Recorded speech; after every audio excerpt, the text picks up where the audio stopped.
السلام علیکم سامعین، 12 جمادی الاخری ہے، 5 جنوری ہے۔ خبر کا عنوان ہے ہلدوانی معاملے میں سپریم کورٹ نے اسٹے یعنی حکم امتناعی جاری کر دیا ہے۔ الحمدللہ اب وہاں 50,000 لوگوں کے مکانوں پر، آشیانوں پر کوئی بلڈوزر نہیں چلے گا۔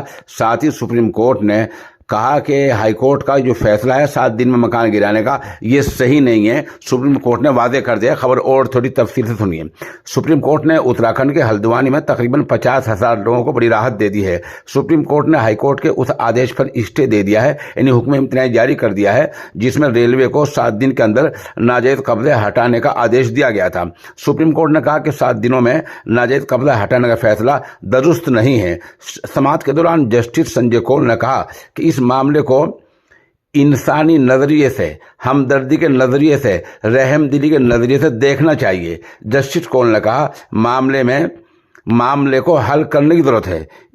بتا دیں کہ یہاں جیسے کہ آپ کو پہلے پتا ہے کہ 50,000 لوگ رہ رہے ہیں۔ بہرحال آج سپریم کورٹ نے اسٹے دیا۔ اس معاملے کی اگلی سنوائی فروری کے پہلے ہفتے میں ہوگی۔ آپ ہمارے ساتھ بنے رہیں، ہم انشاءاللہ شام کو اس پر بہت تفصیل رپورٹ جاری کریں گے۔